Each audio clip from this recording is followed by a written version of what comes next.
back and bigger than ever. It's the Unofficial 40 from Soonerscoop.com. Now, here's the entire Sooner Scoop crew. Carrie, Josh, Eddie, and Bob. All right, welcome back. It is the Unofficial 40 podcast from Soonerscoop.com, and we are here for another edition of the Unofficial 40 podcast. As we welcome in almost the whole crew. I think Bob's going to be by to give us a little softball update before we're out of here. But we got Josh McCuistion on the line, Eddie Radosevich, and George Stoya here in the office. His feet are finally wet. Would you say they're drying off a little bit, George? Yeah, I think that that's safe to say. I feel like I've done a good job. Well, that's your time for self-evaluation. That's your opinion, but we'll digress. It is time for the job interview. I haven't been fired yet. I don't know. You didn't even really have to go through an interview. You were just a wanted man. I mean, you're living that life now. Exactly. Your dad actually pulled me to the side and thanked me for bringing you back. When did he do that? When they came up and visited, and I was like, "Don't be doing that, Dad. We're lucky to have him." I'm already in trouble after last week's podcast. No, I think Josh, I think I came up with the first YouTube recruiting idea for you. Okay. You know how I'm always telling you, like, give people context of, like, who this person is. Just don't say, oh, you know, I talked to Nigel the other day or whatever. And Sure. By the way, I did see that tweet, that quote tweet that he had about the player that committed to South Carolina, basically insinuating that his name is going to get people fired. That's maybe yep. we should just skip over that I think topic. he goes by Nye or Nee. Yeah, Nye. Yeah, that's there's nothing good that's going to come out of that conversation. That will win the Is It Racist award for sure. It will be racist. There's no doubt about it. Mm-hmm. Yeah, I think South Carolina's teams are just like, hey, can we get that kid to go somewhere else? Please. I like my job. Anyway, my first idea is born out of the please give context when you're talking about recruits, because a lot of people aren't, the diehards. They don't really know, I'm sure the recruiting, I don't want to be mean about this, but, the recruitniks, the nerds, some people will look down on people that don't know every single thing about, where a kid is from or what he's rated on what service. And I think that you should do a series of YouTube videos. I really like the series where the guy does, I think it's a TikTok thing where it's dad's favorite band singing his kids' favorite songs. He does like a Mumford & Sons version of You Are My Sunshine. It's really good. Something Rhodes is his name. Anyway, I think you should do our first venture with you should be explaining to your girls who certain recruits are. Oh, Lord. That would be – Lainey would blast through it as quickly as she could, just like, stop talking, old man. Like, I don't care about this and I don't want to hear about it. And Layla – she has a potential for media someday because she loves to ask a question. But at the same time, I'm pretty sure she's never paying attention because I will have to say the same thing at least 4 times. Like just explaining the name like Nigel Smith is going to be a 3-minute process. Like there's no way that happens for fantastic abruptly. Video. I mean, we'll have to edit it down a little bit, but I think it's a good idea. I think it could go viral. One of those, you had us watch some of those videos, those speed cuts that looks like it happened quickly, but clearly it did not happen. The sun has fallen in the sky behind her. Right. Yes. You would start out in daytime, and it would always be night by the time you finish with one person. But it combines 2 of your favorite things: your kids and recruiting. So I think it's a win-win for everybody. 100%. We'll explore that. I mean, you talked about it. I mean, and I don't want anybody here to take a bad feeling. I am one of those recruiting nerds that looks down on people that don't know the same things I know, and I apologize for that in advance. But those of you who are with me, we're together. It's okay. We're cahooting. So just an update. It was very simple to get Josh hooked up for the show today. We're not actually doing video yet, but we're pretty damn close. Eddie has been working hard at uploading all our game footage and highlights and stuff. And, man, I give it up to Eddie. Josh, he's been here just every day cranking it out for, I want to say you put in a good 10 hours a day almost this week. Yeah, there's been a lot of days. I had to rewatch the Iowa State game yesterday, and that was an adventure in and of itself. The TCU game really wasn't that bad because at least there was movement, positive movement. I don't know how to explain But it. you had to go from TCU to Texas, though. That had to be a rough day. Texas wasn't too bad because you just knew that it was an ass beating. Like the offensive stuff, you just got through really quickly. I told George earlier, the Iowa State game, I had forgotten how poorly Marvin Mims played in that game. And just as a whole, offensively, how big of a struggle that entire day was. But onward and upward. We got through Kansas, which wasn't bad, and Iowa State. Kansas and then Iowa State, so it wasn't terrible. And so you got Baylor, West done. Virginia, which you're Baylor's Baylor's West not going to be Virginia. that bad, but it's going to be really crappy in It's a bad fourth quarter. Yeah. For sure. But yeah, like West Virginia wasn't terrible. I really don't know how much was there and how much wasn't. So The nice thing is you finish off with Florida State. yeah, that's not a bad ending. And then you got Bedlam in there as well. So it's not too that's true. bad. Yeah. So, I mean, we're going to have all kinds of stuff coming, and that's, a big focus of ours moving forward, along with all the great stuff that you guys have been writing on the site, George and Bob. But, I think your Ryan Hibble stuff was fantastic. A lot of positive reaction. You went out to the Gulf Regional today where the Sooners just wrapping it up and talked to some people, too. Yeah, it was kind of scary there for a moment. Me and Eddie went out there to watch, and they were struggling there. I think it was around 11, and I think they were only, Eddie, 3 shots up from the top 5, and then they ended up, I was just looking at it, they ended up having 6 birdies in the final 3 holes as a team, combining for 6 birdies. So Ben Lorenz had the really good birdie out of the bunker on 17 on the left side. So, and they had 4 birdies on 18. So they ended up finishing second in the regional, and so they're going to advance to the NCAA championships. And it was good to be out there. I've never really been out to Jimmy Austin. I was telling Eddie I've never been out there, but that's what the OU golf team does. And You and Brent Venables. Yeah, I guess so. There was a few football staffers out there. Nick Basquin, Tanner Schaefer were out there. It was a good crowd. Yeah. So really good turnout. They feel good going into the national championship next week. Now, how many teams make that, Eddie? 30. 30? Yeah, I think so. I think it's 30. Did OSU make it? That's what I was just looking up. I don't think they're on the outside looking in it unless They were they're still 6th playing. yesterday. Yeah, they're in like 7th right now. Ugh. Playing out in Las Vegas. I don't know if that is still going on though. It's having a trouble pulling it up. So we shall see. All right. Well, we shall see and see better because Enjoy Vision is a great sponsor of the podcast, and it's time now for Enjoy Vision Fresh Perspective Look Around. And Eddie Radosevich, you've been stuck in the office a lot, but softball regionals coming to Norman. Bob might be showing up. No, yeah, maybe we'll see. I think. Anyway, we might get some Bob on the pod before it's all over, but easy win in the Big 12 tournament, just 2 games, and they were pretty much flawless. And once again, flexing muscles both defensively, offensively, and pitching. I mean, it was just a dominant performance by a team that now that you've gotten more and more people. I did get a text the other day from one Chris Plank. He told me he enjoys my softball commentary, so that made me feel good. Good.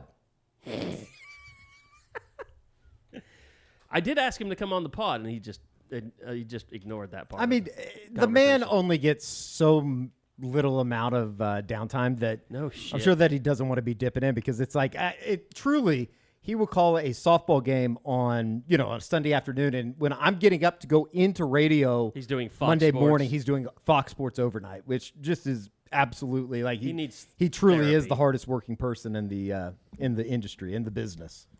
If he got on the podcast, he may never give it back. He would just add it to his list of things that I mean, I was Just going to start showing up every Wednesday to do Yeah. it. That wouldn't be bad. I was going to give him some free T-shirts and stuff for the kids and all that, but Eddie doesn't like it when I give away stuff. So No, we got to make money. by the way, speaking of sleep, eat, run, roll, repeat, Soonerscoopstore.com. This is an ad within an ad.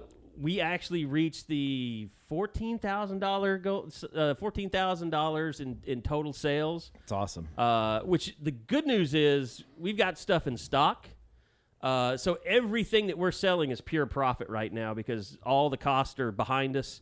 And so we got the kids stuff for the utes. We got women's, the V-necks, and then we got the unisex. So plenty in stock in all sizes. So go check it out, SoonerScoopStore.com. All that money's getting pooled into an NIL fund.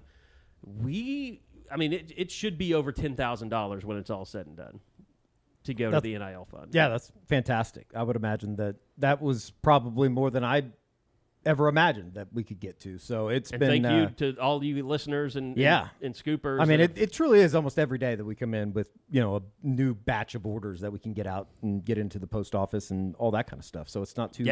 You and I walked in here a little after 2 o'clock, and as soon as we did it, there's another... My phone does the cash drawer thing every time somebody places an order. Yeah, it's awesome. Maybe I should just turn it, but I'll get out of the beeps. So, but no, the regional coming up. Then you'll have a super regional. Then you'll have the College Women's World Series. So hopefully the Sooners are in it. It's interesting. Something drastically wrong would have to happen, I would imagine, for them not to be getting back to Oklahoma City over the next 2 weeks here in Norman. Well, and they'd be losing those games in Norman, right? Yeah. Like with the regional coming up this weekend, obviously, and then... somebody could get them once, but I don't see supers. somebody knocking. I don't see them losing twice. I don't see them losing twice. No. That's going to be hard. And, with the team that's on a 43-game winning streak and 51-1, I did see that, if they needed any other motivation, and I wish Bob was here that he could talk about it, they did not have a finalist for Player of the Year. The OU softball team didn't, which...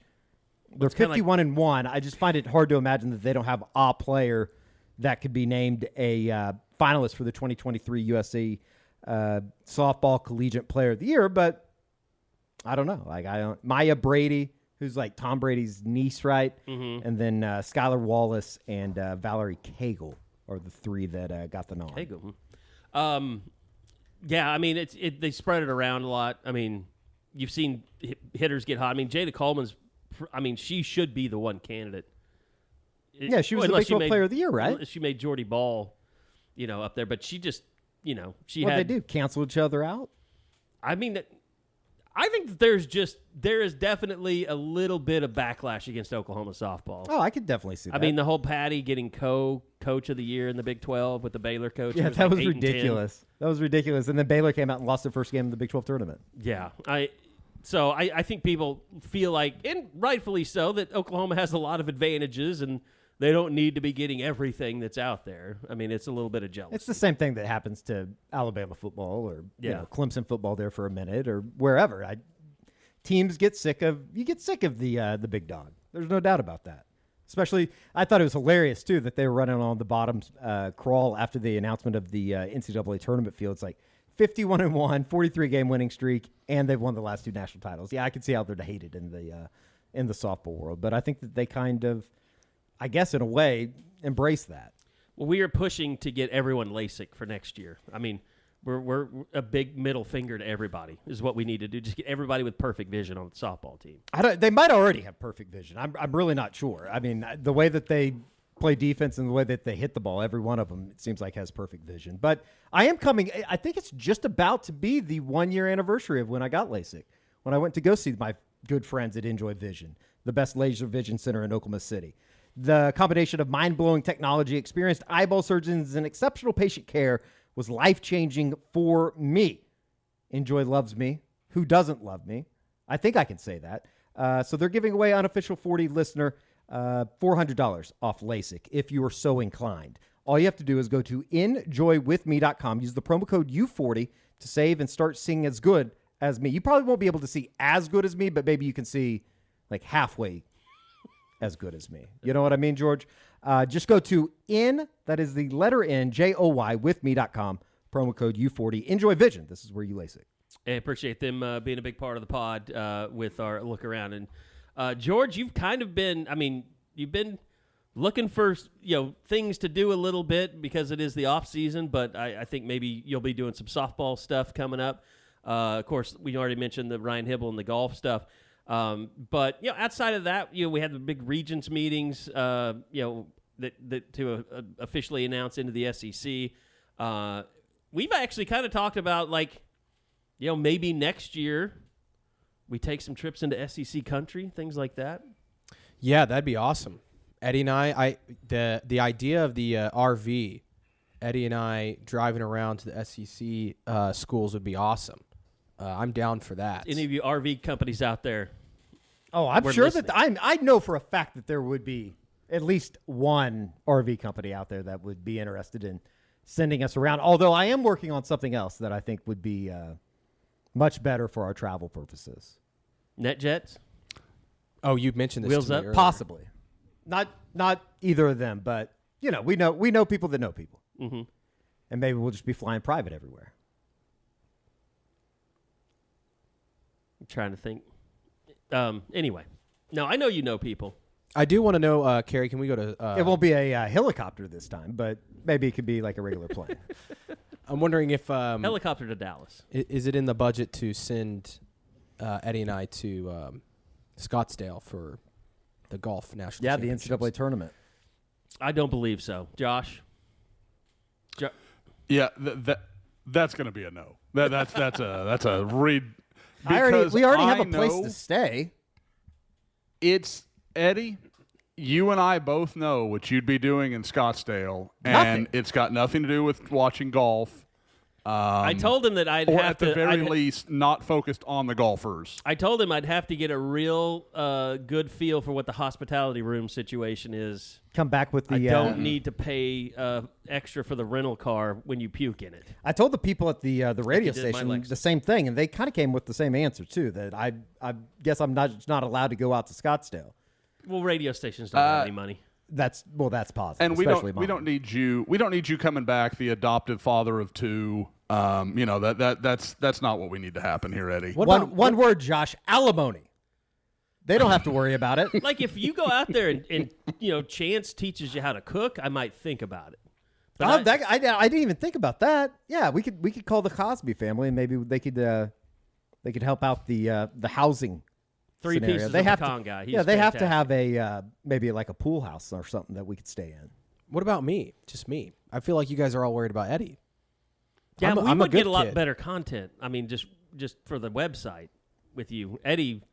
I think we'd get good content, but it'd be mostly for his TikTok that he's trying to build right now. TikTok, Instagram, anything like that. Yeah, I mean, it is all about me. I'd come back with the Kenny Powers injury, where they ask him, my dad said that you got hurt. And he said, yeah, kid, hurt my nose.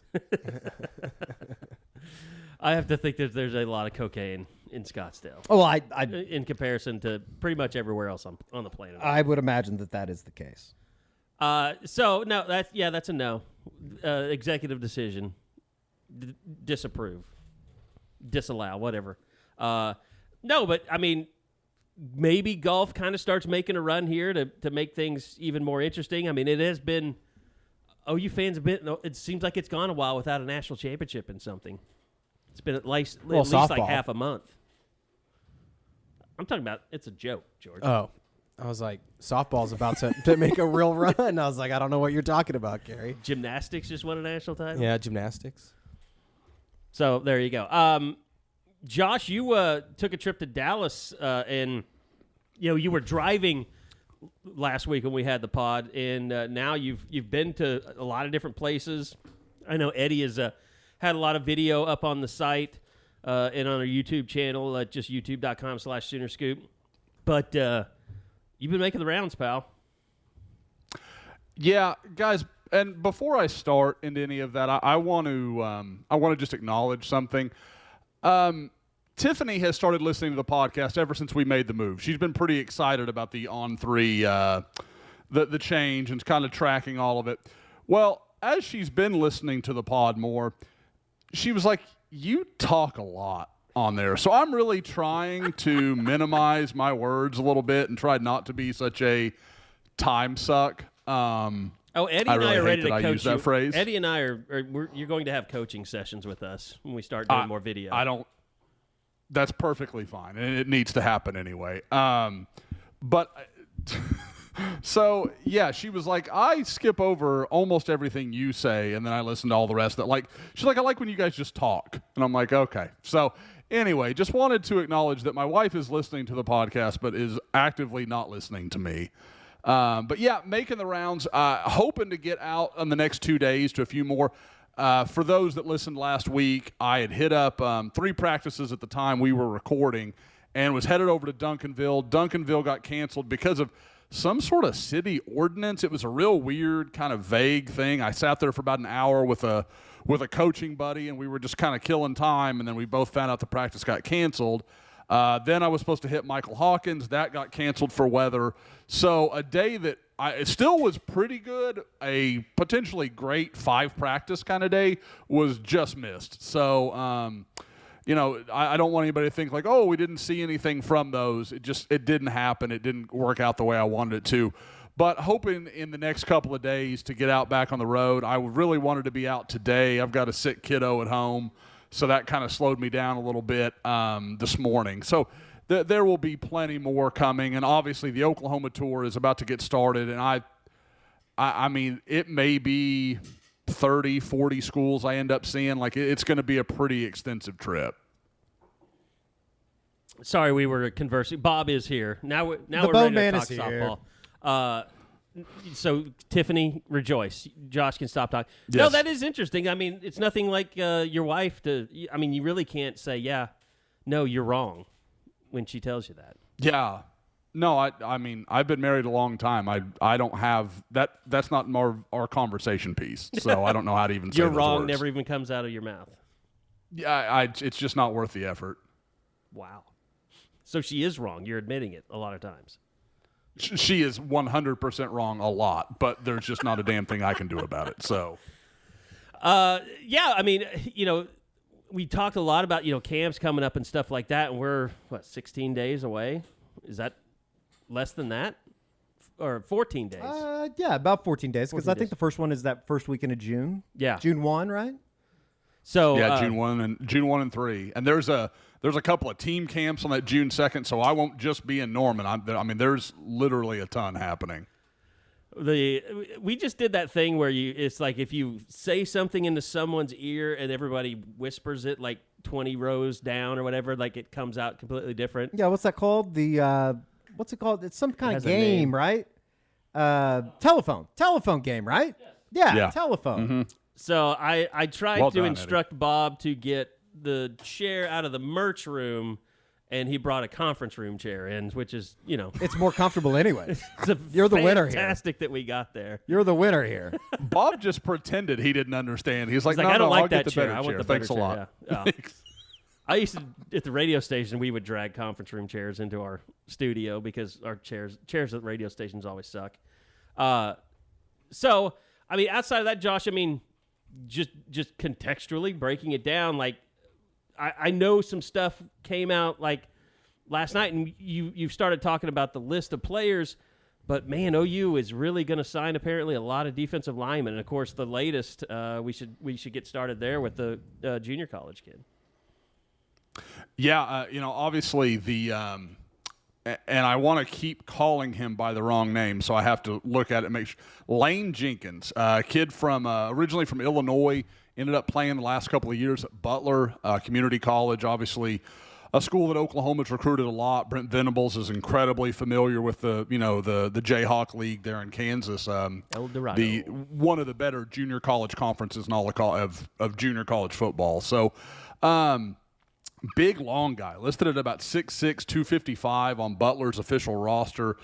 There's a little bit of tape out there. You don't see a lot. He redshirted in 2021, had just 8 tackles and 1.5 sacks in 2022. So this is a guy that hasn't played a lot at the college level, but you watch his tape, and, I mean, you see an athletic guy who can turn the corner. I mean, there's some interesting traits there. And for Oklahoma to bring him in, they clearly like him. I mean, because what I'm seeing, and we keep talking about it in this 24 class, Oklahoma has a chance to make a real run. We can get into a local in-state star that Oklahoma's kind of rekindled things with. There's a lot happening right now, and for them to go ahead and say, we want this guy in spite of the shape that we seem to be in 2024, it says a lot for where they have him kind of on their board. And just the sheer numbers on the defensive line. I mean, I guess that's plus and a minus. And if you're going to process guys, I mean, you're going to have to, because I mean that's a position. I don't know. It's an interesting game to me to have that many numbers in one class, but apparently they understand that they need it or think that. Yeah, I don't. I mean, guys, that's the whole thing. I mean, like we've talked about it over and over again. You look at this, really the entire roster, the one spot where you can say they are nowhere near where they need to be right now, it's defensive line. And, you look at the additions of Rondell Bothroyd and Trace Ford. Obviously, Bothroyd, this is a one-year deal for him, and he'll be gone. Trace Ford is going to have a decision to make at the end of the year. But then you look at, Jordan Kelly will be gone. Jonah Lalu will be gone. Isaiah Coe is gone. I mean, they are losing a lot. And so, I've made various predictions on the class, and I've usually hovered around 5 or 6 defensive linemen in the class. And, I mean, it more and more looks like it could be 7, 8. I mean, they're really going to try to pump those numbers up as much as they possibly can. And when you look at just the base 4 that everybody wants to talk about in Williams Nwaneri, Joseph Jonah-Ajonye, David Stone, and Nigel Smith, if you get any 2 of those 4, you're off to a great start. If you get 3, 4, I mean, that's one of the best defensive line classes in school history kind of stuff. I mean, those are all NFL-type talents and guys that I've had a chance to see in person and kind of know what they're about. Those are big-time guys that we haven't seen OU land many of outside of P.J. Adebawore last year. It'll be really interesting, too, just as far as the way that they kind of redevelop that defensive line class, because I don't think that you can just all of a sudden look up and bring in 6 freshmen and expect them to be difference makers, especially as you're making a move into the Southeastern Conference, where you probably want some guys that are going to have some type of, at least some type of, I keep wanting to say, experience. I couldn't think of the fucking word. But, yeah, like, it will be interesting to see. And I guess you can't predict who's going to be in the portal and things like that over the course of the next year. But I'm sure that they're going to want to go after guys and try to build some type of depth, with the Derek LeBlancs of the world going into next season. And we're obviously talking 2 years from now. Yeah, I mean, and Eddie, that's the really interesting part of this conversation is that's great to sign all those really talented guys, but it's asking a ton of those guys. I mean, it's asking a lot to go into the Big 12, even as talented as they are, and make an impact as freshmen. I mean, I think anybody listening knows what I think and, what our whole podcast thinks of P.J. Adebawore, but that guy in a perfect world is probably not starting this year just because of that's a lot to ask of a young guy. But you throw him in the SEC where he's got to go down and play, those guys got to go down and play in Baton Rouge as true freshmen or go to Tuscaloosa or whatever the schedule may look like. That's a huge ask. And even, guys talk about Texas. I mean, they're the first time, if a Williams Nwaneri is, in Oklahoma's colors, first time he plays Texas, he's going to be going against Kelvin Banks, who might be at that point in time the best tackle in the country. Like, there's a lot to unpack there. So I think it's going to be very interesting, and I think that's kind of maybe what this Lane Jenkins offer does. It gives Oklahoma a little more flexibility, a guy that they can get on campus. He's going to be a year ahead as far as the weight program, going through an extra summer, all those kind of things. So there's a lot to take in, but again, you look at what they're starting to put together. I mean, we can get into the barbecue weekend if we want to as we kind of move forward, but there are so many big-time guys. I mean, David Stone, Dominic McKinley, Nigel Smith, Jonah-Ajonye, Zena Umezulu. I mean, like, that's 5 of the probably top 20 defensive linemen in the country are all going to be on campus at the exact same time. And I don't know if they're done. They may add another guy. I mean, there's a possibility of the guy that's kind of the talk of the board right now, and Danny Okoye, the Tulsa Noah player. I just want to tell Tiffany I heard it too, and I see what you're saying now. Look, let's table the barbecue stuff because I know Bob's got to run. Sure. But let me bring Bob in on this last recruiting thing I want to hit on because I think it's notable. Jeff Lebby, now the offensive coordinator, we know how the last guy recruited quarterbacks, which was basically one at a time, didn't want to chase anybody off. But then you kind of get in that situation like you did with Austin Kendall. Where wasn't the rule something to the effect of he only wanted to be chasing one cart girl at a time? It wasn't one quarterback at a time. Okay, so you're Sure. after last week, now that's where you're going to go? Well, you're sick the way that you were talking about Lincoln Riley last week. It really hurt Eddie's heart. It hurt his feelings. He was listening, and he texted me and said that he took exception with the way that you spoke about him last week, and I just wanted to apologize yet again to the Riley family. All right, moving on. What I wanted to ask Josh is, are you getting a sense with Jeff Lebby that they're going to be bringing in more than one quarterback at times?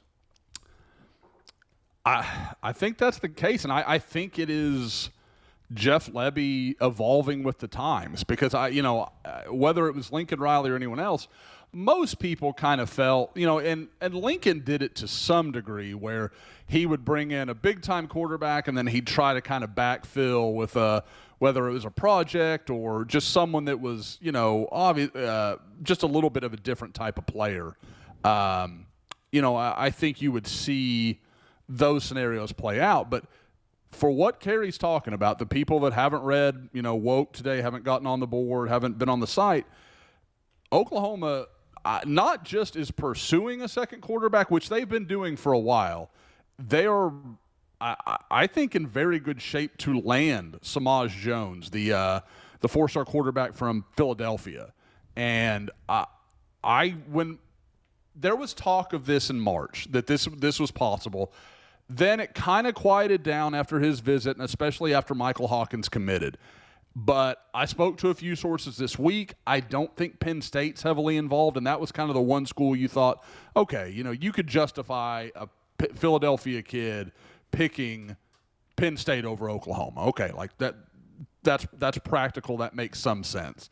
But if this is really going to be down to Oklahoma, Cincinnati, and West Virginia, Oklahoma doesn't lose that battle if Oklahoma doesn't want to. I mean, in almost any situation any of us can think of. That's just the only one I can think of is Dante Stills, and his father played at West Virginia. So that sort of stuff just doesn't happen. So I think Oklahoma very well may land Samaj Jones, and I think that's what they want to do. And guys, I was kind of thinking about it. You look at the numbers for next year. I mean, you very well may lose Dylan Gabriel. You don't know what Davis Bevel's going to want to do. Maybe he'll decide, I want to go play D2 or FCS. Like, I want a chance to play out 1 year as a starting quarterback.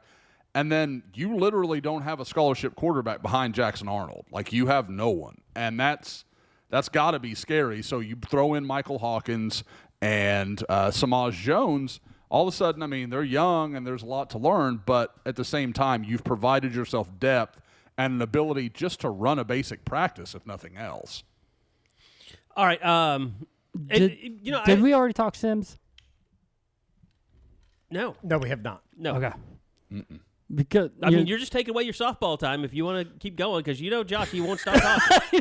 I gotta ask the question though, because you mentioned the defensive linemen; they're taking a bunch. Mm-hmm. Does that mean Xadavien Sims might be a realistic take Saturday, where maybe a month ago you might have thought it was the Spartans for sure?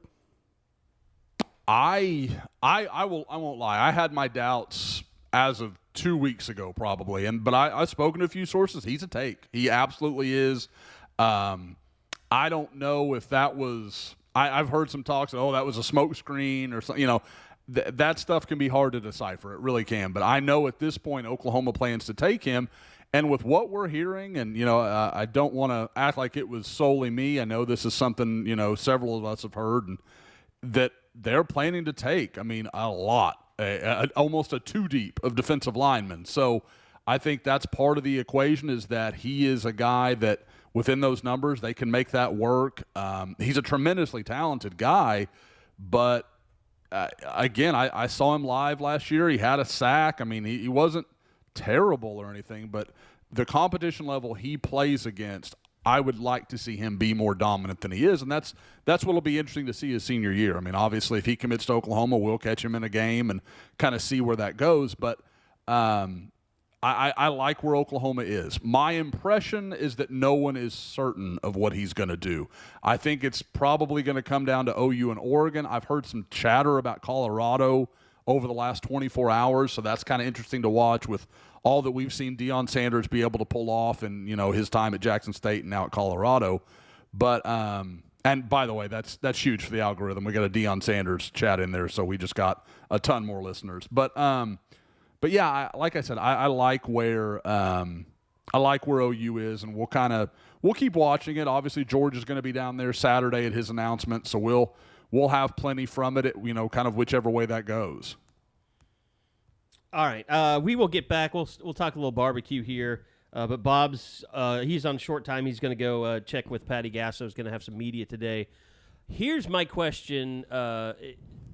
And I'm sure it wouldn't be a regional situation, but I'm trying to think. Who was the pitcher? Was it like Virginia Commonwealth? Who was the purple team last year? James Madison. James Madison. Yes, it was. Like, James Madison. Is there any chance that there's a pitcher like that OU is going to find in their regional, or does Clemson have one of those if they match up with them in the Super Regional? Odyssey, right? Her name Odyssey. is Yes. Odyssey Sims. I Something believe like that's that. right. But there's looking at this weekend's group of teams. No, there's not that scary pitcher. Alexander. That is Odyssey Alexander. okay. So we were not close. Well, I mean, we got the first name right, and I would have definitely spelled it wrong. Odicci. Yes, it was strange. odd Forgot spelling. about It's a that. definitely strange. All right, go ahead. But yeah, but there's no like standout ace among Hofstra, Missouri, or Cal that OU fans should really be worried about, especially in a double elimination format. I mean, it's really hard to try to say there should be concern at all going this week, especially the way they handled last weekend. That was that's what a championship team does. They take care of business. Iowa State, Texas, 15-1, never in doubt. It's like that was a single game format where you could have slipped up, and that's not the mindset of this team. Their eyes are on the prize of May and June. They've reached it. They're playing at the level that they want to be at. Will fans be disappointed if there aren't run rules Yes. all over the place in this thing for OU?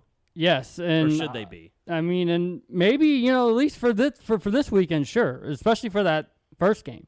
I know Hofstra's riding a high, winning the Colonial Championship with a walk-off, and they're feeling good about themselves. But, yeah, if it's not 10-0 by, the fourth inning Friday afternoon, there's going to be a lot of people wondering what the heck is going on. And I think that'd be something that Patty's mentioned time and time again, is how many runners they've left on base throughout the course of the season. So if they've looked for something to really hone into throughout the course of this week with their practices, it would be probably that, some more timely clutch hitting. If you had to guess, I mean, the Big 12 was only a 2-game, thing for them. Now you're going into a real, tournament format. Do you think Jordy Ball gets the ball first, or do they stick with Storako? I was a little surprised Alex got the call last week, but then I guess no one really did. No one pitched more than 4 innings, which is amazing that you could go. And Deal even saw some action, right? Yeah, all 4 saw some time, and no one went more than 4 innings, and that's the luxury, of course, that the Sooners have. So it's hard to say, Alex was the number 1 starter for that weekend. It's just that's the way it worked out. She threw 3 innings and was done. It's they've been able to rest all those arms throughout the entire season. I expect Jordy to get the nod Friday afternoon, and it wouldn't surprise me again if she only goes 3 innings. If they get that type of lead that they should get by that point, there's no reason that Deal shouldn't be seeing the circle around the 4th inning. We kind of talked about this before you got here. Is Jada the player that was most screwed for not being in that Final 3 for Yes. National Player of the Year? Yes. I don't think Jordy and her kind of knocked each other out, maybe? Or I just think when you add in Jada's defense, I think she's the best all-around player in the entire country, and I was a little surprised that she didn't make the cut. And then that kind of goes with how Patty's answered that question the entire year. It's I get people have nominated this girl or that girl, but we feel it's the entire team. Like, if it's not her, it's someone else. Like, I can make a case for Alyssa Brito. I can make a case for Grace Lunt. Like, she could go up and down that lineup, up and down that pitching staff and say, this is why that person deserves that type of honor. So I guess if you're trying to give any sort of motivation to a team that's 51-1, job well done. Which is like, it was going to be an impossible task. Well, Hey, I said before. I mean, like the jealousy that exists out there. I mean, you look at all the Haley Lee and Storako and all the transfers they got. That not like we talk about that in football all the time. Like, is it an impact transfer or is it just another guy or another girl? Patty has brought in monsters in the transfer portal. Yeah, I mean, like Mike, like is it Mike White at Texas? Like, the jealousy was obvious with him, too. Yeah, and his answers, like, he's talking about, we recruited Jordy or we recruited Alex. It's like kind of nudge, we thought we could have had him, but Patty and her ways, somehow, they ended up being Sooners. But, yeah, even Sydney Sanders, who's been coming around now, and she seems to be at the number 3 spot here during the last couple of weeks. That'll be something I'll watch throughout the weekend. Does the lineup stay the same? We talked about that last week too. Is the lineup set at this point, or is she still going to be tinkering? Like, okay, if you're third this day and you're not hitting well, do you move like to 6th? Will lefty righty matchups determine where they are in the lineup, or does Patty just say these are the 9 that I trust in these type of spots, and this is what we're going with? All right. Anybody else want to hit on any other softball with Bob? I mean, it's not hard to like talk about this team because they're so great, but it's hard to ask questions to you about like what's to be expected. Yeah, it is. When you're not talking about like, okay, well, are they going to win by 10 or are they going to win by 15? Like, and especially this weekend where, I would think for the most part they're going to run Rule Hofstra. They're probably going to beat the shit out of whoever they play between Missouri and Cal. Especially if Mizzou and Cal like go 7 hard innings. Yeah, like if it's a super competitive game, like it should be when it's 2 versus 3. Yeah. What are they going to have left in the tank come Saturday? I mean, I guess I wonder will Kirsten Deal pitch this weekend? Like those are the types of things that I guess you can kind of get into when you're talking about ramping up. But then again, they only need 3 games to get through this weekend. So, like, you need to get those girls work, I would imagine, in the circle at some point because you might only play 5 games over the next 13 days before you get to Oklahoma City. Yeah, and you look at, how they fared against the other top seeds. I put that tweet out Sunday. It's like 15-0 against the top 16 seeds this season. I mean, unbelievable. Patty fought so hard to make this schedule as competitive and as tough as possible. They did a lot of interesting things, going to Baton Rouge and other things like that, playing the Bruins in California in the first couple of weeks of the season. It simply has not mattered. I guess the one thing that if you really want to nitpick, and you mentioned this morning, Bob, was the fact that they have not fared well over the last 2 weeks with the bases loaded. And like, what a weird, strange thing to bitch and complain about. But I do think when you get into the tougher competition, whether it be, in a super regional or in Oklahoma City at the Women's College World Series, like you can lose a game if you leave the bases loaded. And then all of a sudden, Storako gets into a little bit of trouble and they're able to get that base hit in the gap or score a couple runs. Now, I don't like it's kind of like what Carrie and I were talking about before you got here, Bob. It's like, I don't think that there's a team in the country that can beat them twice. Exactly. But maybe you can. And then all of a sudden your backs are up against the wall and you have to do what you did 2 years ago when you run through the losers bracket. Yeah. And I mean, you look at this week and they haven't lost a regional game since 2019. So they're not, doesn't seem like there's going to be a lot of concern about what they go out and do, but they're just going to have that same mindset that they've carried with them throughout the last, 3 months. This is why they are where they are, and the pitchers bring it. It's gonna be very tough to beat them.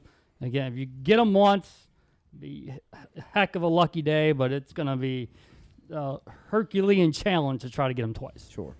The coverage will be ramping up with softball, with the regionals getting started. Bob's going to be there for everything moving forward.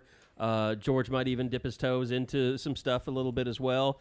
So all hands on deck for the softball coverage. We're glad that everybody's reacting so well to it, and it's been a lot of fun. I'm Get all so these glad. gone by the time they hit Oklahoma City. Yeah, T-shirts. I'm Sleepy. talking about the T-shirts. Run, rule, repeat. Yeah, we still got. I mean, lots of them. honestly, we do have a lot of them, but I mean, this is the second batch that will probably be gone. I would imagine. This will be the third batch. This is the third batch of shirts. That's unbelievable. It's crazy.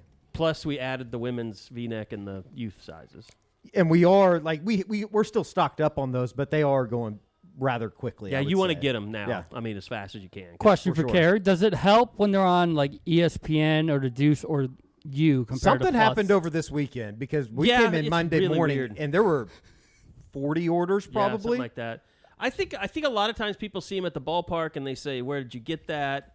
And it kind of spreads like it's like a real grassroots thing. Like I know if we had the ability to go out and sit in front of Rita Hines, they'd all be gone like immediately. I mean, we, I guess, have the ability. it would just be the Are ability you of thinking kiosk, Carrie? not as much of a kiosk. Let's just go true grassroots. Arms in the air. We got large in this hand. We got extra large in this hand. Yeah. We're just $25. You give me cash, cold hard cash. Yeah. Do people carry cash nowadays? That's a good point. I don't Well- think that there's a lot of people that do. I do because of Mexican taco trucks. That's fair. And that's Rico's right next Mr. to Rico us. is a. We need to get him a shirt. How about that? I wonder if we could get him a full-fledged Sooner Scoop closet of shirts if he would give us like 2 days a month of free tacos. Have you ever But have you ever deviated from just the taco at Rico's? I haven't. They're too good. It's hard to quesadillas go. are It's hard to damn go good, away man. from them. His quesadillas, I think, are the best. I think everything he makes is really good. I didn't know that he's a Keon Coleman has committed to Florida State. There you go. The wide receiver out of Michigan State. That just breaking across the wire, the Sooner Scoop wire. Do we have The a wire? internets, The internets. There you go. Bob, anything else that you wanted to get out there? I mean, basketball stuff. I mean, I know you wrote an article about kind of what's left. And Yeah, and just I put it in the Portal Moser thread yesterday. It's a dead period starting tomorrow through next Friday, and there are no visits this week. So obviously, there's no visits going ahead into next week. And I think the date to circle will be May 31st. That's when, if you declared for the NBA draft and you want to come back to school, that's your deadline. And so many kids, I declared for the draft, and I'm also putting my name in the portal. So it'll be those kids that are now coming back but are in the portal. And that's where OU will still have to try to find a starting power forward. all right, the man who is becoming the man that cracks the whip around here, Bob Przbillo. We're giving him more responsibilities. Congratulations on the new position, Bob. Thank you very much. Pumped up about it. Kind of our new, I guess, we're not real big on titles around here. Like Josh and I still don't even really know what to call ourselves after 20 years. But more of an editor-in-chief role for Bob Przbillo moving forward. So glad to have him. Glad to good. have the new role as well. 'cause Very good. We certainly need it. We need someone to Direction, boss us around. Yeah. Accountability. Need all of that. Yes. I do at least. All right, Bob, I know you got to get over to softball and Patty, so you're free to take off, man. If you want to hang out, keep doing that. But I know we need to mention that my mom asked me the other day, like, what type of shrimp should I get from Prime Shrimp? So, like, if you haven't taken advantage of Prime Shrimp's great offer, my mom's getting ready to, and she knows nothing about Oklahoma football or recruiting or anything. So primeshrimp.com. Go check it out. All the different great variations. You got the Cajun seasoning. You got the Louisiana shrimp boil. If you're into the New Orleans style, also the New Orleans barbecue. The French Quarter Alfredo is really, really good. If you want something lighter, the garlic and herb shrimp is out there. Lemon and cracked pepper. Also one of their newest ones that I know Josh and his family really like. So primeshrimp.com. Use the promo code U40, U40, and you get 25% off your entire order of $50 and more. And, it makes sense, too. I should say this. Like, they ship this stuff in dry ice. It's not the cheapest shipping in the world. like especially the further away from Louisiana you are. Like Josh is probably pretty cheap being in Houston. I mean, we're not bad in Oklahoma, but that 25% off really does help you out with the shipping, and you want to order at least 5 packs of that stuff or more because it's frozen already. It comes to you frozen. You put it in the boiling water for less than 10 minutes. Maybe make some rice or some pasta, some grits or something with them, and you got a restaurant quality meal. So primeshrimp.com, go check them out. Use that promo code U40 and get them before my mom does, because then you're just a loser if that's the case. All right, so we said we were going to talk some recruiting barbecue, and a big weekend coming up, and obviously, like you said, that's where this class really started forming a year ago. Josh, how do you expect kind of the same timeline? Yeah, I do. I think that's a really safe bet. As I said earlier, I expect Oklahoma's going to land a commitment this weekend from Xadavien Sims, the big-time defensive lineman out of Durant. Oh, there we go. And I'm sitting there trying to put some context to it and know his ranking, but I'm still learning all the new rankings, so it's taken me a minute with some things. So, but yeah. And the kids. There is my 5-year-old asking for a snack. So, yes, you may have a snack. Go ahead. No matter. She has not talked to me for 2 hours. The second I started in the podcast, she's come in twice. What's she going with? That's the life. Maybe a little Marlboro? A little menthol? A pudding cup? I'm going to guess we're going to go with little popcorn action, little smart pop. That'd be That's become a where I was staple of the office. Yeah, we got the little mini smart pop bags, or the smart popcorn. Oh, yeah. We didn't get the ones with the butter, that is though. a must.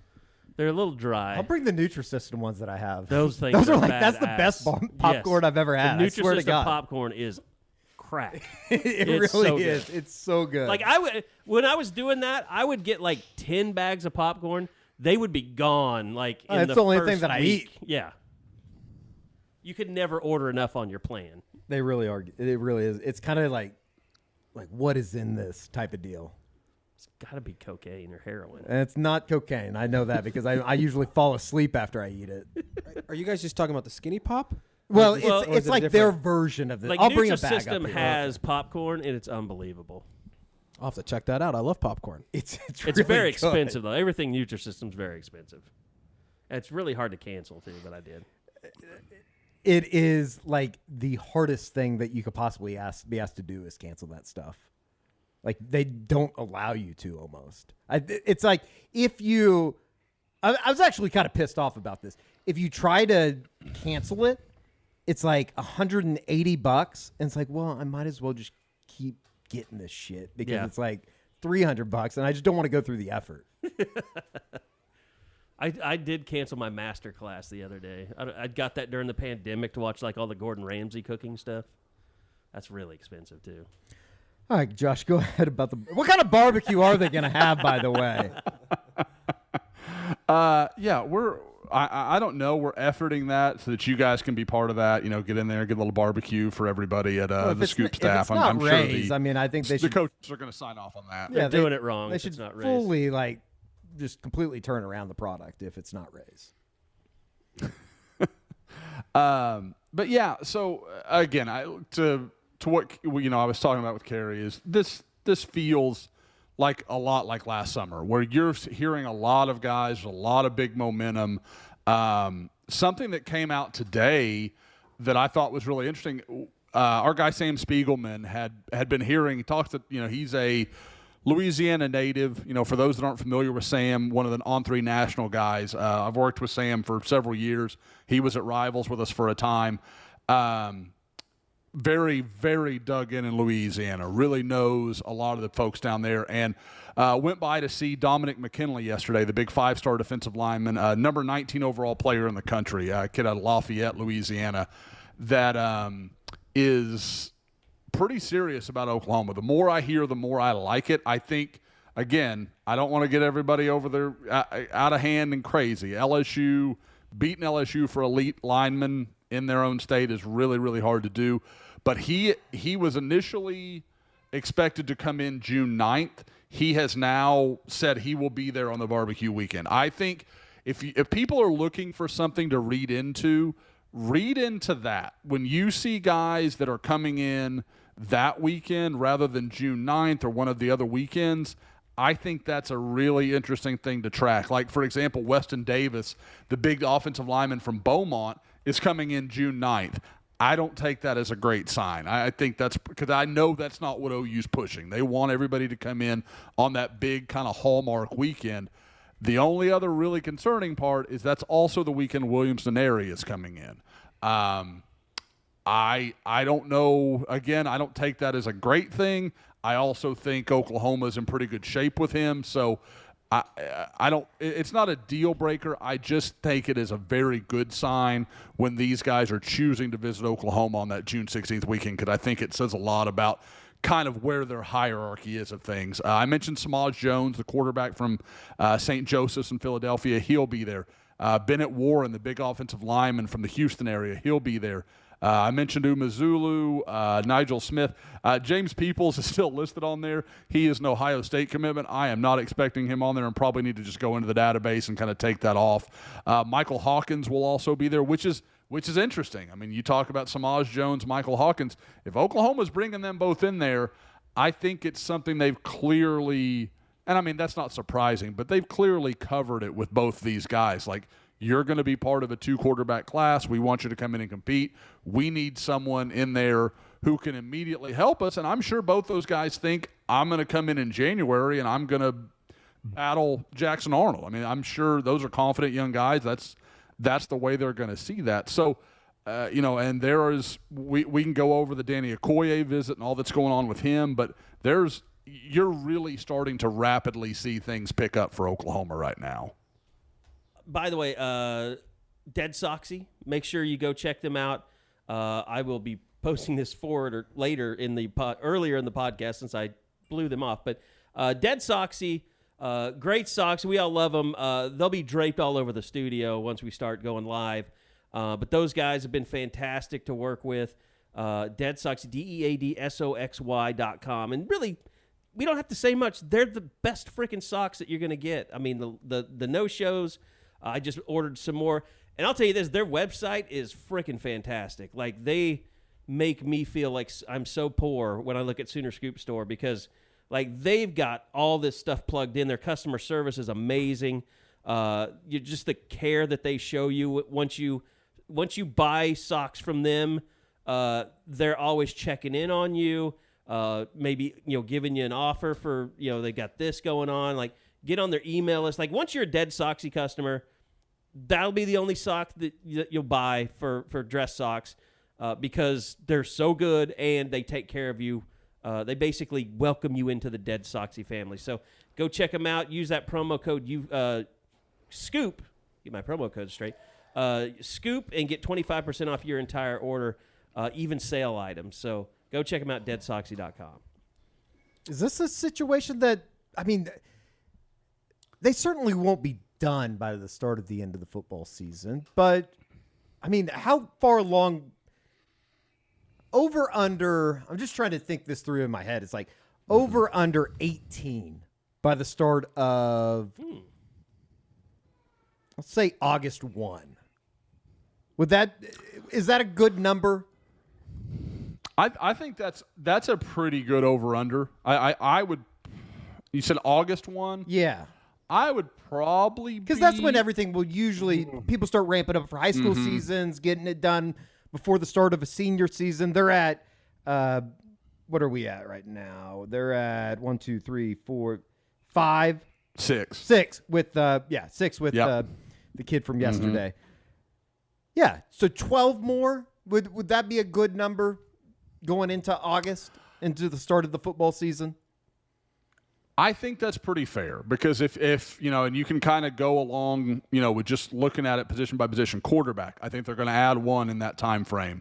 Running back, I think you'll probably at least see one in that time, maybe two. Wide receiver, things are getting interesting with Bryant Wesco. That's going to be more of a battle than I had thought a month ago. It's kind of the opposite of what some of these other guys where I'm like, oh, hey, Oklahoma's moving in the right direction. Feels like Bryant Wesco and OU, it's kind of moving back more into the middle rather than OU kind of way out in front with I think there's several factors, but I don't think there's any refuting that his sister not being on campus and transferring to North Texas after Oklahoma had a change in the soccer coaching staff. I think it has an impact. It just does. So I think you've got to watch that one. On the offensive lineman, I don't know of a lot of guys that are imminent. I do know Casey Poe is going to decide right around that time, and Oklahoma's getting his last official visit on July 28th. So that will be that's going to be really interesting to see what his, how that all plays out. The defensive line, you could have, I think the best news for OU fans is there's a very real chance that you've got 3 or 4 commitments by August 1st. And I know people are going to be like, no way. I'm not certain that's what it happens like, but I will not be surprised. I think, like I said, you get Sims on Saturday, and then you start rolling downhill. I think David Stone is getting closer to a decision. Danny Okoye, I think, is going to take a while, but it wouldn't. He's such a wild card. There's a lot of things that could go in very different directions. Williams Nwaneri, Nigel Smith is going to. I think his last official's early September, so he'll run it out a little farther than that. But there are absolutely a lot of cards in play here that could come down in the next, 2 months. What does it mean, for? I don't know, maybe even for this class to have a guy that's starting to get the hype like Kevin Sperry committed for 2025? I think it's really telling, and I think I don't know how much I talked about that last week, but just going to see him, I was a skeptic's hard to say, but I didn't know enough about him. Seeing him at the Under Armour camp a couple of months ago, and then seeing him again last week. There's guys there. It's a lot to lay at a kid's feet. There are some Jackson Arnold things there. There is some stuff that you just kind of can't believe is going the way it is. Yes, and now my doorbell is ringing. So we hear it it. is nonstop chaos for me. Hey, hang on. Get him on the pod. Get him on the pod. Get him on the pod. Ask him to come on. Linda, Ask him to come on the world famous Yeah. pod. Who is it? Is it your friend Q that you always talk about? The Cannon Claycomb kid from Alabama goes at about 6. He's a golfer for Alabama. He goes at about probably, I don't know, what do you think? 6, 2.5. I bet he's every bit of 255. I was going to say bulked up or 270. he's fat? He's a hefty boy. Let's just say he can throw back some beers, I bet. Oh, yeah. Yeah, I just saw He's the great, good, too. I saw the great Bunky can play. Perkins had tweeted a picture of him today, just at stud. Does he have that Alabama hair too? No. Cannon Claybon, he retweeted it. He said, all it said was always bulk, never cut. He is a big boy. He's a good golfer, though. Yeah. He's a really good golfer. He had nice touch around the greens from what I saw. Everybody that plays for Alabama seems like a pretty good golfer. They should be. Yeah, they're kind of, I don't know if they're back. I think they had a pretty good 3 days. I don't think that they're anywhere near what they were with JT and that whole group of guys. But yeah, they're really, really good.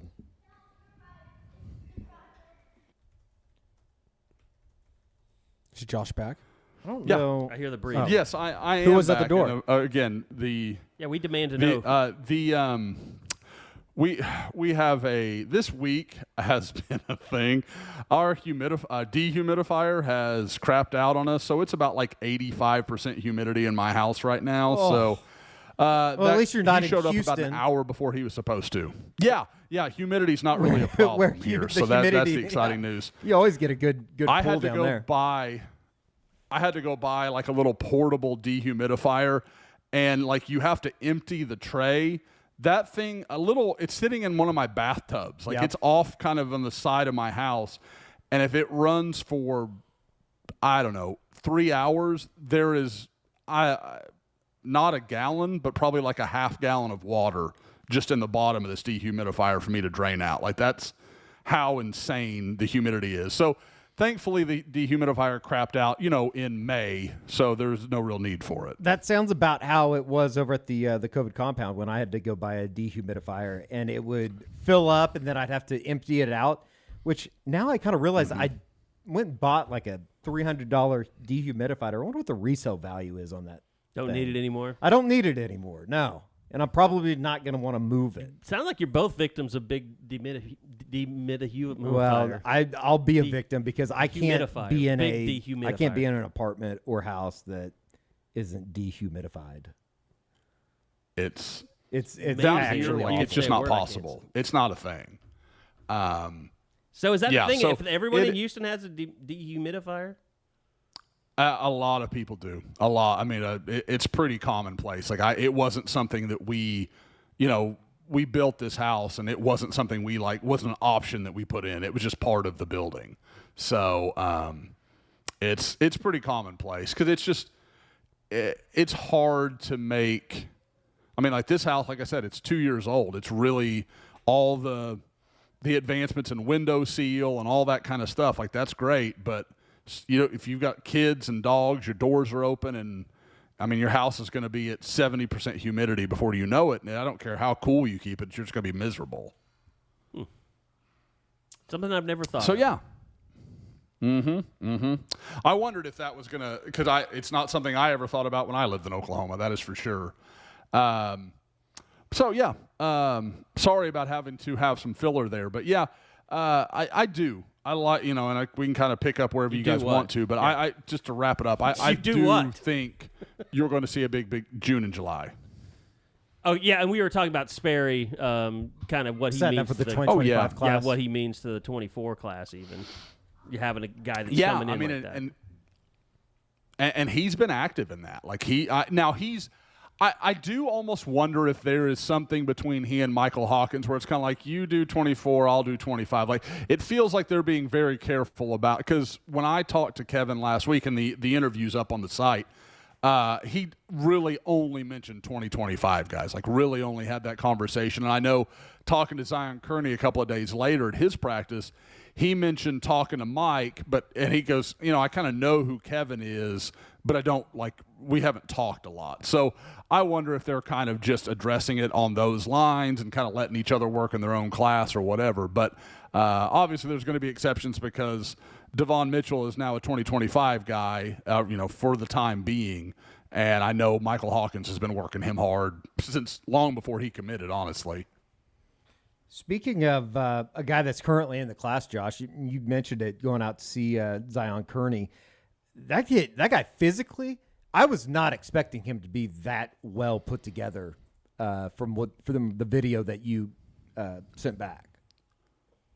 Yeah, he was a guy I had a chance to see last season, and I had the same response when I saw him then, Eddie. It was like, oh, man, this guy is really well put together because he's listed at 6'2", 195, and if that's off, it's not off by much. I mean, maybe 5 pounds. He is a big, strong guy, really kind of powerful in the lower body, kind of one of those guys that almost looks like a running back with the way he's put together. But very explosive, really fits Jeff Levy well because he's going to want to stretch the field, loves to work vertically, and he's one of those guys that, we've all seen it watching OU receivers through the years. There's certain guys that they look like they're running fast, and when the ball is in the air and they've really got to reach to get it, they kind of have that extra gear. He's one of those guys. Like, he can just go – he has that little extra when he needs it, and you can tell. And the day I went and saw him, unfortunately, their quarterback had gotten into, I don't know, some issue, and so he had to sit out of practice. And so they had their offensive coordinator was running the practice at quarterback. So not a lot of great opportunities for him to catch the ball and show some highlights, but we got a little bit into it. And I really thought, again, you're just talking about a guy with a lot of physical tools. And he talked about it in the interview. Like I said, knows Hawkins, likes Sperry for what he's seen of him.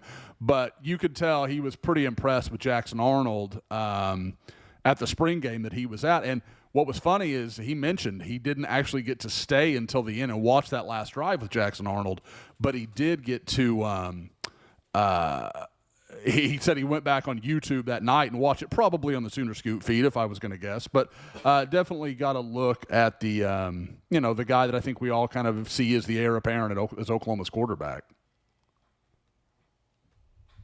All right. Anything else of note that you wanted to get out there on recruiting, Josh, going on right now? No, nothing I can think of. Now, I will say it is interesting being able to watch you guys and, you and Tiffany giving me a hard time about my long-windedness. I can tell you're caught off guard as I try to cut myself short and not be so damn long-winded that people are not prepared for me to have not filled 5 minutes of airtime. I think Bob. Yeah. Bob, why are you Just say raising yeah. your hand? I agree. Yep, there's a shirt. I agree. Sorry, Josh. Yes, you caught me off guard a couple times by ending so abruptly. Bob, I didn't know you were still there. I thought you were off to Patty. I'm about to leave in about 5 minutes. Okay. All good. Yeah, I don't. Bob, is there anything you can think of that we've covered Sims, talked some about the barbecue and how that's starting to build a little bit. Oh, I guess Danny Okoye. I've kind of referenced it a little bit. The big defensive end from Tulsa, Noah, the guy that I think is the number one player in the state. Danny Okoye is freakishly gifted. He is a very talented young guy. One of those guys that I think just like Oklahoma, I thought has has handled him really well, because Danny was very honest probably 3-4 months ago that his mom just wasn't interested in him going to Oklahoma, and that was going to be a real roadblock. And I think he talked about, with me recently, we had kind of a long conversation actually while I was coming back from that Dallas trip last week. And he talked about his mom just kind of saying, hey, this needs to be you. You do whatever you want to do. And it's really just kind of let him take the bull by the horns in his own recruitment. I think otherwise he probably ends up at Oklahoma State. Now, I don't really expect Oklahoma State to make his top 10 that he'll release on Saturday. So I think that is going to be really interesting to watch. But this is a guy that Miguel Chavis is building a relationship with. I expect him to be on campus on Friday. It's his first unofficial visit to Norman since Brent Venables took over. So that kind of tells you how long things got interrupted and, how much things have kind of changed in his recruitment. So I think that could happen, and then it'll be interesting to see how OU plays that, because we've talked a lot about they want guys to take their official visits very close to when they're going to decide, as close as they can possibly make it. With him, I think Danny's talking about taking 10 official visits. I don't think that's going to happen, but that's where Danny's head's at. So they may push him back into the season, bring him in as one of the few official visits for a game weekend or something along those lines. But that we'll kind of have to see how that goes. But they've gone from a complete afterthought in his recruitment to, I think, one of the probably top 2 or 3 options, maybe along with like Tennessee and Colorado, or a couple that are also really standing out to him, in my opinion. It's also one of those things that, I think any 3 of us that have spent time around Miguel Chavis, I guess it probably shouldn't be a surprise that he's putting in effort there, and it's being what seems to be received rather well from the Okoye side of things. It is that one. That was always the mystifying thing to me, is because Danny and Miguel seem like a really good fit for each other. They're both very outgoing, very open, just honest guys, and really very easy to talk with. And I think that was, I just felt like, man, if you got those 2 in a room, they're going to fill 3 hours before they know what's happened. And so that was just always kind of surprising. But again, there was a factor that Danny acknowledged, and I think Oklahoma always respected that he was honest about it and just said, I don't want to, give you guys a false impression. I just don't think my mom's going to let me do that. And now that she's kind of changed how she wants to be involved with this, I think it opens the door for him, and if that's what he wants to do, that's what they're going to let him do it. That she's going to let him do it. So the fact that that's kind of come off and almost immediately he's going to come down to campus, I think that's very telling. And the other thing that I like about this, as far as for Oklahoma, Danny wanted to keep this quiet. This kind of got out, and then he wanted to keep the unofficial visit on Friday kind of quiet. I think he wanted to almost surprise OU fans, kind of have it be a a big thing, and it some people kind of leaked it, and there's nothing he could do about that. But there is when you start seeing guys do things like that and they feel like it's a big deal, I think that can be kind of telling. You sure you're done?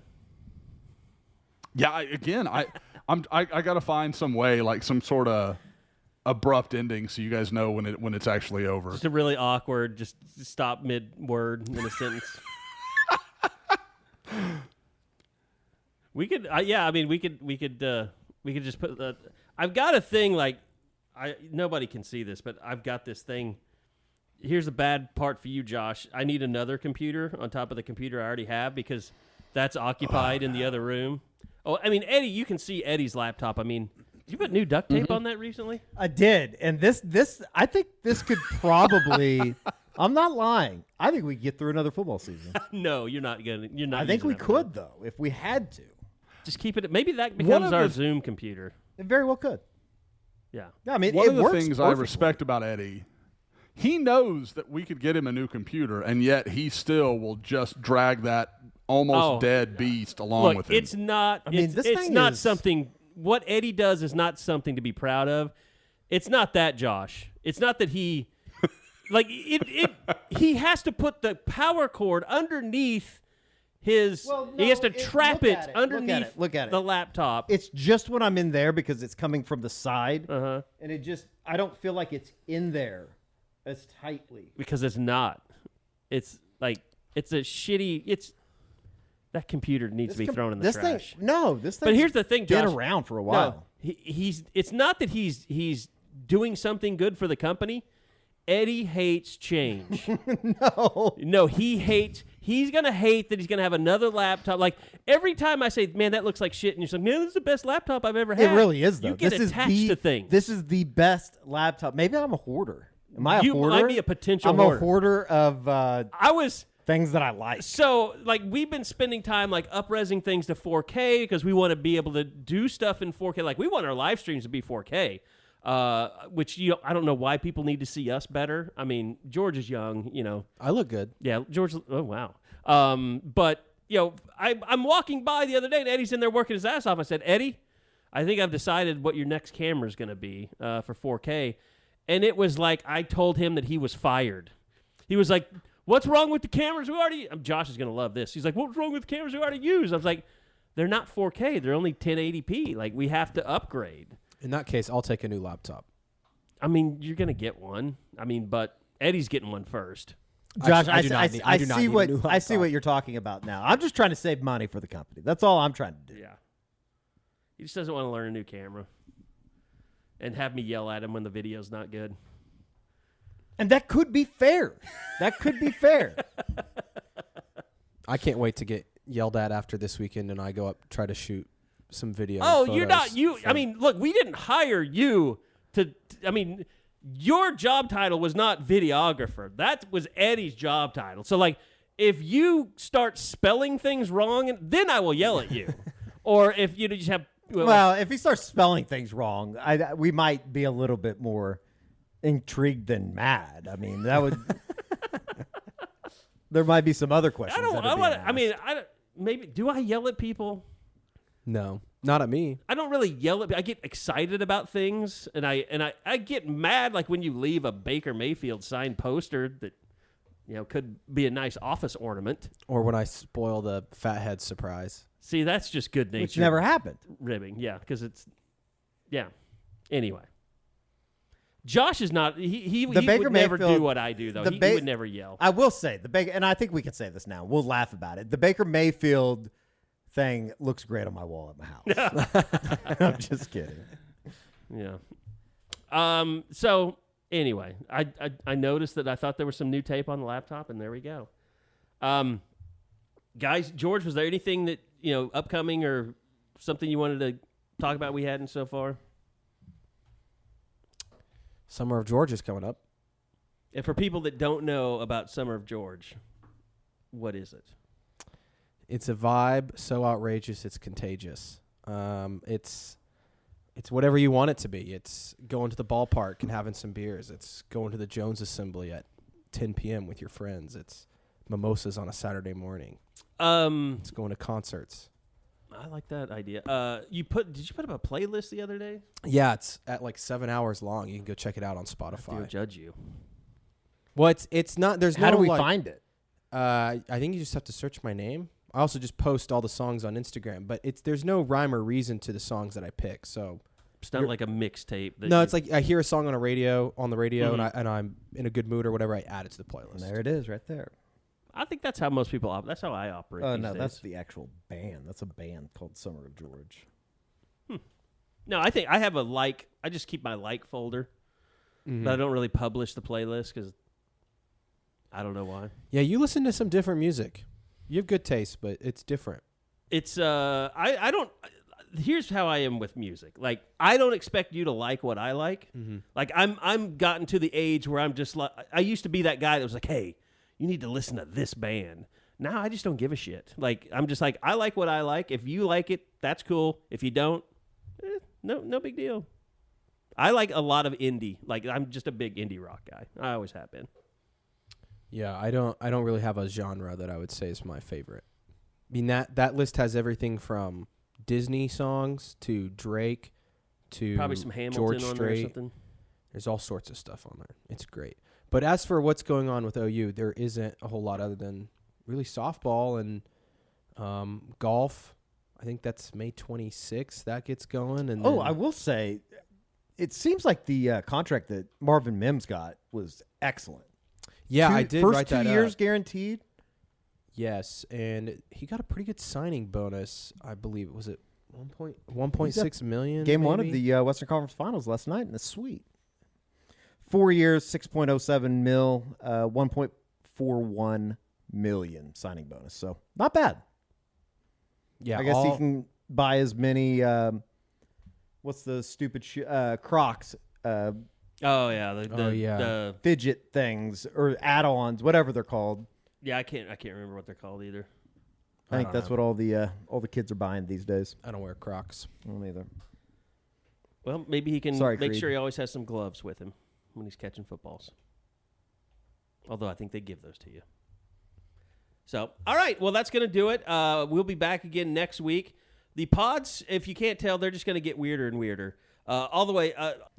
Josh, we will be working on your YouTube. Try and just talk to the girls a little bit. Get them ready for it. I think it could go viral. Eventually, they could become famous and maybe get themselves in trouble a little bit. They could be like the Cavenders or the Oh, the basketball. Yeah. Oh, yeah. Cavender twins. yeah. I was thinking the D'Amelios. I'm thinking more Are they D'Amelios. even in trouble lately? No, they haven't been in trouble. They're just making talks. Talks. Well, that's what we call it in the Eddie. business. I love Eddie getting involved with TikTok. That's what we call it in the business. And like he's really trying to. What video has gotten you the most views so far? The Kyler Murray video. Oh, okay. Yeah, that was like 90,000. How many followers do you have? Not very many. I'm not too proud of it. I did just get over 70,000 on Twitter though. That's you're insane. Before Elon just completely ruins it. So that's okay. Actually, this would be a good time to announce I am gonna go join Tucker Carlson with his show on. Are you? Okay. on Twitter.com? Me, Tuck, who's 54. We could probably splice a little hole in your contract for Tucker. How cool would that be? Me and Tucker just hanging out, the boys. Maybe throw in Alex Jones. Maybe throw in Tim Dillon. That'd be what a show that would be. I don't know how much OU football we would Here's talk. the thing that's going on in the office right now is Eddie is in there plugging away at the videos. He has. I don't even know how to describe the podcast that he listens to on a daily basis. Tim Dillon.